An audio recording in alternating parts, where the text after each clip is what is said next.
présentait, certains diraient enfin, son spectacle appelé Vertical Influence. Hier soir, c'était à l'Arena Saint-Louis dans le Myland, Mélanie. Oui, et pourquoi on dit enfin? Ben, tout simplement parce que ça a été présenté en Europe et, écoutez, Londres est la Mecque de la danse contemporaine, le Sadler's Wells en tête.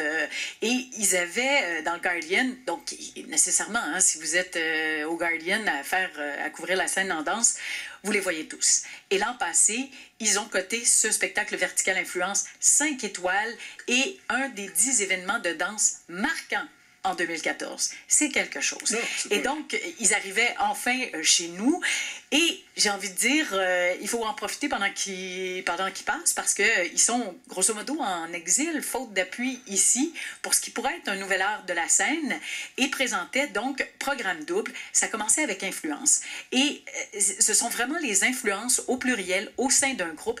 Et très rapidement, on comprend c'est un fait, j'ai envie de dire, c'est un spectacle facile à lire. L'intention est très claire. Le rapport de force dans ce groupe qui bouge en premier, un peu comme une meute. Il y a des moments où c'est un peu tribal au niveau musical et on sent un peu les tensions, la compétition, le bouton noir qui, à un moment donné, se détache du groupe, fait quelque chose. Et là, le groupe qui se positionne, qui le regarde, à un moment donné, essaie de l'imiter. Et là, c'est hyper difficile de vous expliquer, mais Jasmin Boivin est celui qui signe la musique et qui danse. Excusez-moi, c'est un beau lapsus, mais qui patine. Et il fait une espèce de mouvement où il se croise les pieds vers l'intérieur, vers l'extérieur.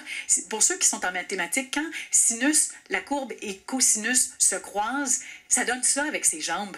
Et là, à un moment donné, le groupe décide ou pas de l'imiter, mais c'est vraiment quelque chose qu'on n'avait jamais vu. Et là, on comprend, avec cette première partie, influence, tout le vocabulaire qu'ils vont réussir à mettre en place. À un moment donné, vous savez comment on se penche, style patin de vitesse, pour avancer? Oui. Bien, ils nous font du patin sur place. Et plus que ça, à un moment donné, vous savez, il y a une façon de se déhancher pour patiner par en arrière. Oui. Mais là, en gardant le même mouvement, comme si on patinait par en avant, mais on recule, le monde rigole. Franchement, on était comme soufflés juste par ça. Et dans ce rapport d'influence, évidemment, il y aura toujours des rebelles qui résistent à l'invitation de l'un et de l'autre. Il y a un moment très chouette entre Sam Moriba, qui est très grand, très mince, et Alexandre Hamel, qui est, je n'ai pas envie de dire petit et gros, là, mais à l'inverse, pas mal plus petit. Et là, ils vont se défier l'un l'autre. Se défient l'un l'autre. Ce qui va nous donner quelques moments acrobatiques, comme un triple axel. J'ai regardé juste assez d'Olympique pour pouvoir me débrouiller un petit peu. Et d'être synchronisé. Vous avoir l'accent de M. Goldberg. Oui, exactement. Synchronisé malgré deux physiques très différents. C'est un des rares moments où spontanément les gens ont applaudi parce qu'on tombait un peu dans le carcan patin artistique. Et donc, on applaudit après une figure. Mais sinon, on est beaucoup plus du côté de la danse contemporaine. Mais je vous dirais, je pense que ils peuvent faire tomber une espèce de mur parce qu'on se sent tous un peu compétents. Ne serait-ce que de par le patin ou le hockey ou le patin artistique, parce qu'on en a déjà chaussé, on a l'impression qu'on s'y connaît un peu et donc qu'on s'y retrouve. Et il y a un moment où il glisse sur un pied, et toujours M. Goldberg, changement de quart et ensuite changement de direction. Je sais, pour avoir juste vu assez d'Olympique, que c'est vraiment pas facile. Un petit moment où on est dans le stomping, on fait du bruit sur la glace. Entre les scratchs des lames et le scratch qu'on échantillonne dans la bande sonore, très réussi. Et à la fin, on s'amuse ensemble, chouette rigolade.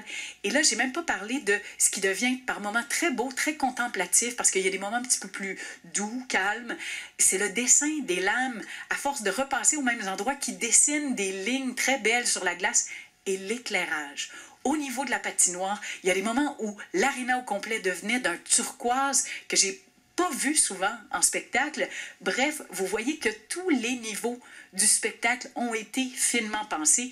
Deuxième partie s'appelle verticale. Pourquoi? Parce qu'il y a deux axes sur une patinoire. La verticale, c'est d'un gardien de but à l'autre.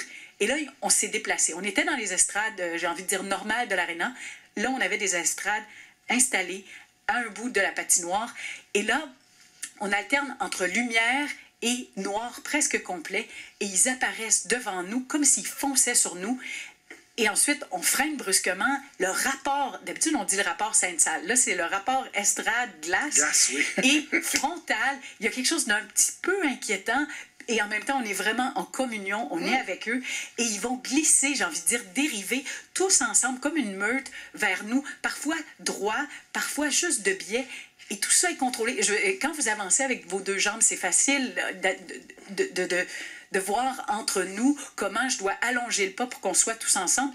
Sur patin, j'imagine là, que le transfert de corps, puis tout ça est possible, mais de les voir et sans que rien n'y paraisse, c'est presque magique. J'ai été franchement emballée et je remarquais justement Alexandre Hamel, très expressif, probablement un de ceux les plus théâtraux de la bande, mais même Tiller Dilly, qui s'amuse à faire du bruit. Mon fils, à un moment donné, a dit « Maman, il va briser la glace. » Ben, la glace pour le patin libre est brisée. 2 enfants qui n'avaient pas demandé à aller voir la Reine des Neiges, là, mais que je devais, conciliation, travail, famille oblige, traîner avec moi 1 heure.